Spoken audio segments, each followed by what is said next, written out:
Salut à toutes et à tous, c'est Logan de Psycho. Aujourd'hui, nouveau sujet, nouveau petite courte vidéo sur la confiance. Et on va voir aussi qu'il y a potentiellement un lien avec l'hypersensibilité.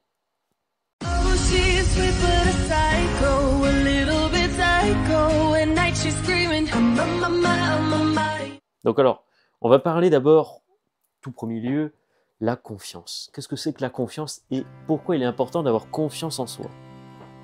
Il faut savoir ce que c'est qu'exactement le mot confiance. Faire confiance à quelqu'un ou faire confiance à soi-même, c'est être dans l'incertitude déjà. Donc c'est une incertitude. C'est le fait de prendre un risque, de ne pas être sûr de réussir. On est potentiellement sûr d'y arriver, mais on n'y est pas certain d'y arriver. Et c'est là la différence entre les deux, c'est que une confiance ne peut pas s'obtenir si on est certain de quelque chose. Si on est certain de quelque chose, on a notre certitude et on vit avec notre certitude. Donc, en fait, on va assimiler ça à de la croyance, ni plus ni moins. Et c'est pour ça qu'il est important de se faire confiance, donc de pouvoir se dire « je me fais confiance » ou « je fais confiance à telle personne, à telle personne, à telle personne ». Alors pourquoi à certains on va donner confiance et à d'autres on va plus ou moins avoir des difficultés à donner confiance? Eh bien tout simplement ça dépend de nos actes, de nos choix.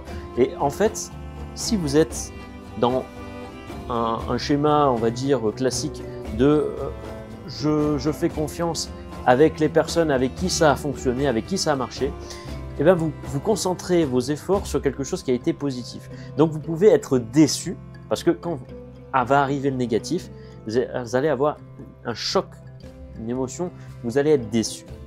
Et donc on va donner cette confiance à cette personne-là, au risque qu'elle nous déçoive. Et au contraire, les personnes qui n'y arrivent pas, on leur fait plus confiance. On dit, la dernière fois je t'ai filé un truc, t'as fait que de la merde. Je vais pas te donner confiance. Tu m'incites pas confiance. Tu m'inspires pas confiance. Et pourtant, les erreurs sont humaines et ce sont de nos erreurs qu'on a. Et c'est pour ça qu'il est important de se pardonner soi-même. La confiance de soi, la résolution de la confiance, de la confiance en soi, c'est ça. C'est automatiquement cette émotion que je ressens, cette culpabilité, j'en fais apte. Parce que certes, j'ai le droit d'avoir des différences, d'avoir des difficultés à m'exprimer, à me sentir, à me ressentir, à évoquer des émotions. Et le plus important, c'est justement de faire part de nos émotions. Bien souvent, on nous dit, il ne faut pas, il faut retenir cette émotion, il faut contenir cette émotion. Et donc, éviter d'arriver à ce stade. Ah, pourquoi du coup on dit qu'il ne faut pas avoir d'émotion? Quel est, on va dire, l'élément principal? Eh bien, j'ai envie de dire, c'est vous tous. Vous tous, compris moi. Vous voyez? Notre société, comment elle est faite? On va dire, ouais, mais t'es trop émotif. Trop émotif. Tu prends tout à cœur. Justement, est-ce que le fait de ne pas prendre à cœur, justement, révèle un côté humain? Et là, au final, on va voir que on perd notre côté humain pour se concentrer sur une voie robotique, une voie basée sur la logique. Et donc, au final, on cherche à vouloir aller vite, à ce que derrière, on ait un taux de rendement synthétique, un taux de rentabilité, etc., etc. Des choses dans la rapidité, dans l'exécution de ça fonctionne, ça marche et c'est ce qu'on veut. Sauf que ce qu'on veut, là, c'est pas vraiment ça. Il y a une partie qui est inconsciente et cette partie d'inconscience nous permet justement d'avancer sur quelque chose. Parce que, comme disait Freud, je retiens essentiellement ce truc-là, la conscience, être conscient et inconscient, c'est deux choses différentes. Conscient, c'est le surmoi. Inconscient, c'est le ça, nos pulsions, notre envie, notre désir. Donc, ce qui nous fait vivre, c'est notre désir. Donc le ça, notre inconscient. Et ce qui nous fait aussi potentiellement vivre pour éviter d'avoir la honte, d'avoir des problèmes, tout ça, etc., qu'on va se mettre des limites, des filtres, eh bien c'est le surmoi. C'est le surmoi qui se développe. Et donc pourquoi on se développe sur le surmoi? Comme je vous dis, c'est un filtre, c'est une limite. Et donc en fait, ce filtre, cette limite, c'est ni plus ni moins qu'on appelle des mécanismes de défense. Les mécanismes de défense, j'en ai déjà parlé dans d'autres vidéos. Je vous invite fortement à aller voir certaines vidéos que je poste. Voilà. Donc sur ces vidéos, je parle des mécanismes de défense. Et donc ces mécanismes de défense, ils interviennent pour quoi? À quoi, selon vous, est lié un mécanisme de défense? Eh bien, il est lié à une émotion. Et une émotion qu'on a tous ressentie, qu'on va tous ressentir encore une fois, la peur. La peur, on la ressent tous. Il n'y a pas un humain sur cette planète qui ne ressent pas de la peur. Le fait de dire j'ai une crainte, une peur de gafouiller, de ne pas trouver le mémo, d'avoir des difficultés à éloquer, à expliquer, à argumenter, tout ça. Et on va voir aussi que l'argumentation, on est en train de la perdre progressivement dans notre société. Pourquoi on est en train de la perdre? Parce que si je vous dis je t'aime, ce qui est vrai, que je vous aime, ben vous ne savez pas le quantifier. Et si je vais le dire à un message partant de mon hétérosexualité, si je suis en face du même sexe que moi, ça aura presque pas d'incidence. Par contre, si je suis en face d'un sexe différent, c'est là qu'on va voir qu'il y a une ambiguïté, une aspérité complètement différente, parce que la personne ne sait pas si c'est très fort ou amical. Et ce flou qui perturbe peut faire fondre le cerveau. Parce qu'au final, on ne sait pas aimer, oui, mais à quel point. Et donc, du coup, cette peur nous crée un mécanisme de défense qui nous dit qu'on a besoin d'une protection. Parce que c'est un besoin de sécurité. Et donc, ce besoin de sécurité, il est là. Pourquoi? Parce qu'on cherche à valider, à avoir la validation des autres, l'approbation des autres. Parce que si je vous dis, ah oui, mais les voitures, les petites voitures, elles sont moins intéressantes que les gros cylindrés. Bah, j'ai le droit de dire non. J'ai le droit de dire oui. Mais si quelqu'un me dit non, eh ben, je vais le prendre pour moi, je vais le prendre à part, je vais me dire, on n'est pas d'accord, point, terminé. Et on va s'embrouiller plus ou moins, on va envenimer les choses. Parce qu'on veut chercher aussi à avoir raison. Mais au final, chercher à avoir raison ne veut pas dire que vous avez raison. Dans tout ce qu'on dit, peu importe, qu'on soit du côté droit, du côté gauche, du machin, du truc, peu importe votre situation, si vous allez du camp 1 au camp 2, ou du camp 2 vers le camp 1, pas de problème. Le truc, c'est qu'il faut bien comprendre que, justement, chacun a ses spécificités, et qu'il faut comprendre aussi que tous les deux ont raison. Encore une fois, je le tiens à le dire, c'est pas parce que je vous dis que je suis principalement tourné vers les sciences, que je me dis que, dans ma tête, que la Terre est ronde, que pour autant, c'est véridique que la Terre soit ronde. Ceux qui croient que la Terre est plate, ils ont le droit de croire que la Terre est plate. Arrêtez de leur dire, vous n'avez pas le droit de croire ça, regardez, il y a ceci, il y a cela. Même s'ils ont toutes les preuves, ils vous croiront plus ou moins en fonction de leur avis. Encore une fois, c'est basé sur un avis, sur une croyance. Si on y croit, on y croit. Si on n'y croit pas, on n'y croit pas. Voilà, c'est aussi simple que ça. Arrêtez de chercher à assouvir les autres vers votre camp, vers votre colline, vers votre montagne. Laissez-les dans leur montagne s'ils veulent être dans leur montagne. Le tout, c'est qu'on vive en harmonie. C'est pas qu'on s'embrouille les uns les autres mutuellement. Donc voilà. Je parle d'hypersensibilité du coup, parce que j'ai dit aussi être trop sensible. Quel est ce lien justement? Pourquoi je parle d'hypersensibilité? Parce qu'on vous dit, ah mais on peut rien dire, t'es trop sensible.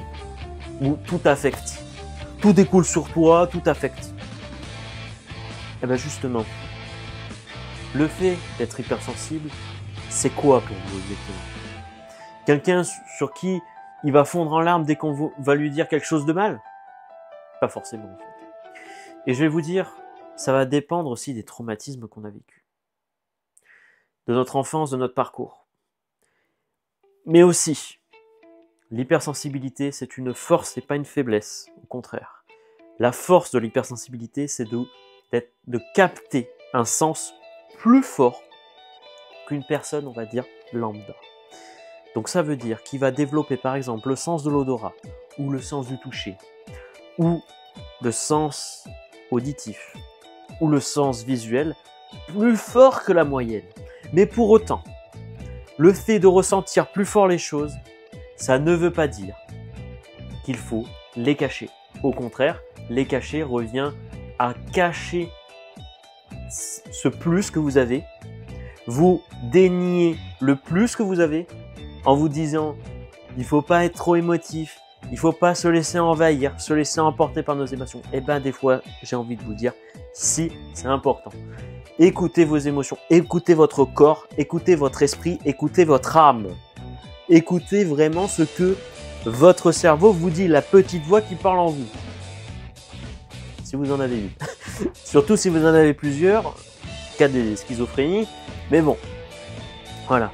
J'ai envie aussi parler de, par exemple, du syndrome de Munchausen par procuration. Donc j'ai appris ça récemment.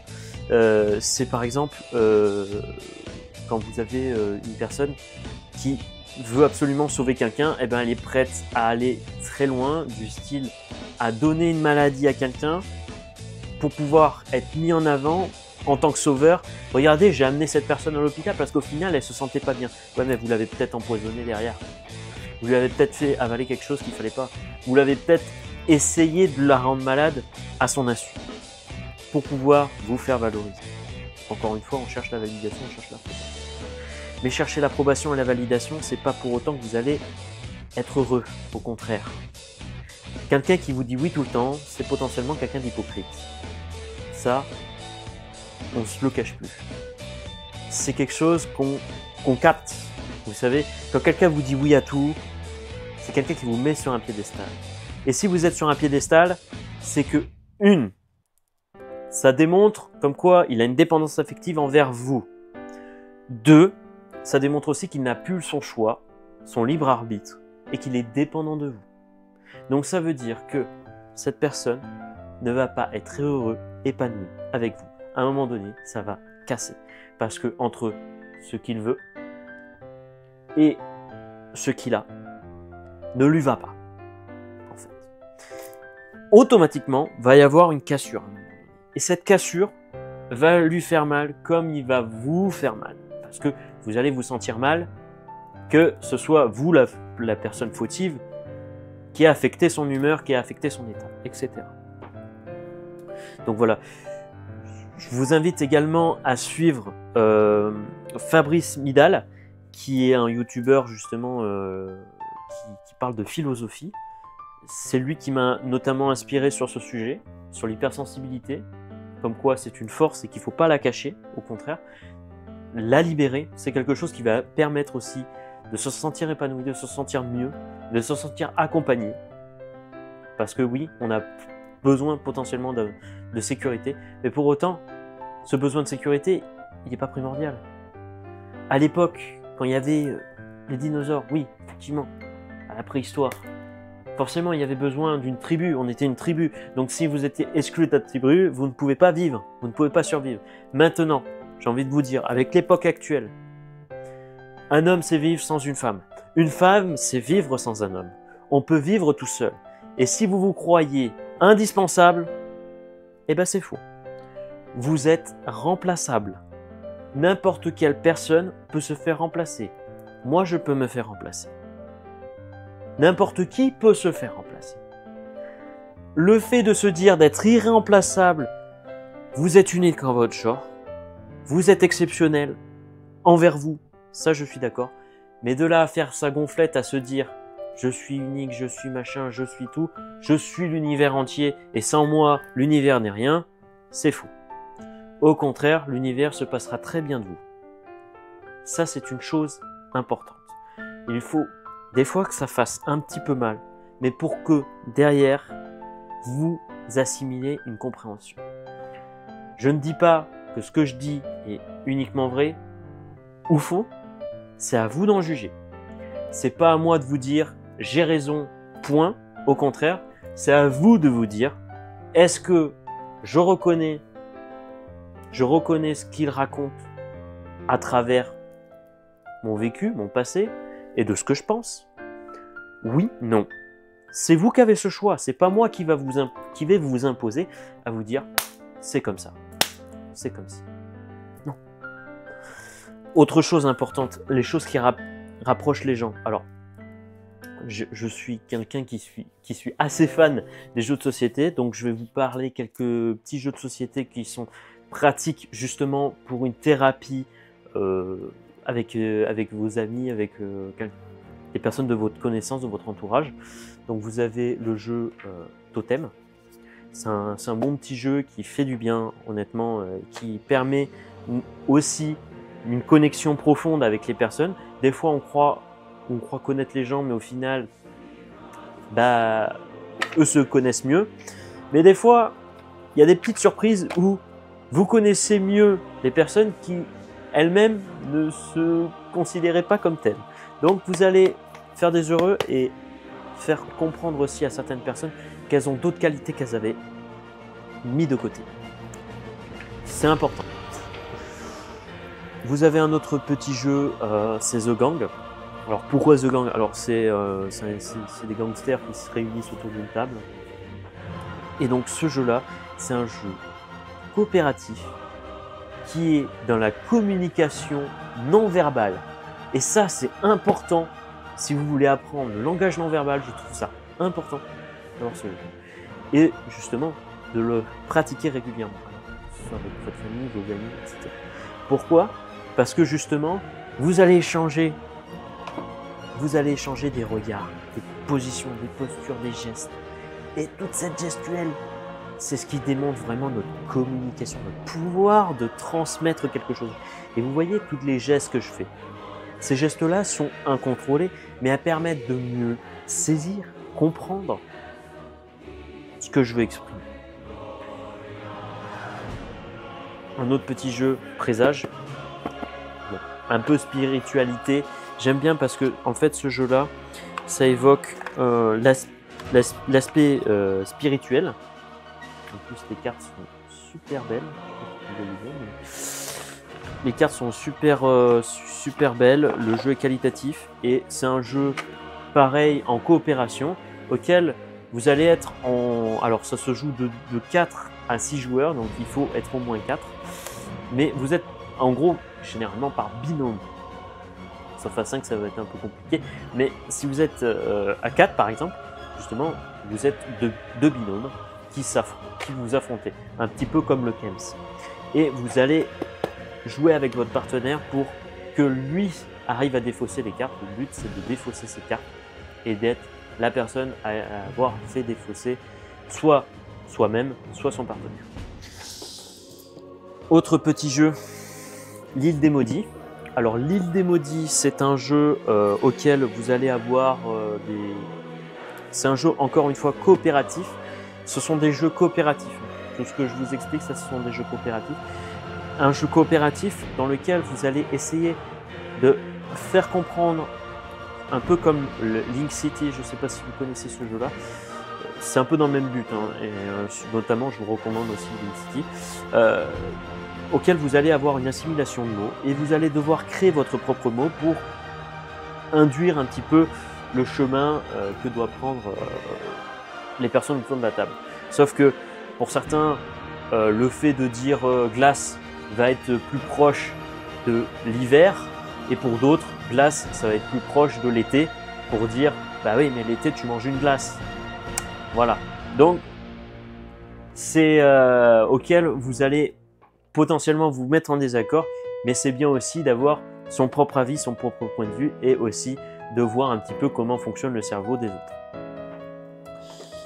Un autre jeu, mais cette fois-ci dans le domaine médical, si vous voyez mes vidéos de psychologie, c'est que potentiellement la psychologie, ça vous intéresse. Donc, je vous conseille aussi ce jeu-là. Alors, c'est un jeu un petit peu d'enquête, Medical Mystery. C'est un jeu un peu d'enquête auquel vous incarnez un médecin. Alors, médecin, urologue, etc. Un type de médecin. Et en gros, vous avez un patient. Vous avez un patient qui souffre de quelque chose auquel vous allez avoir plus ou moins une description. Et on vous dit potentiellement les choix que vous avez à faire. Vous pouvez faire un diagnostic avec un scanner, un diagnostic avec un cardiogramme, un électrocardiogramme, etc., etc. Vous pouvez faire différents choix pour analyser le problème du patient. Et il faut savoir que c'est fait par des médecins. Alors je ne sais plus exactement quel type de médecin, mais c'est fait par des médecins. Et donc tout ce qui est marqué dans ce jeu vous apporte une connaissance aussi dans le domaine médical et qui peut notamment intéresser beaucoup les médecins aussi. Parce que justement, vu qu'ils pratiquent dans le domaine médical, ils aiment bien ce domaine-là. Voilà. Alors après, sinon, j'ai aussi des petits livres à vous conseiller.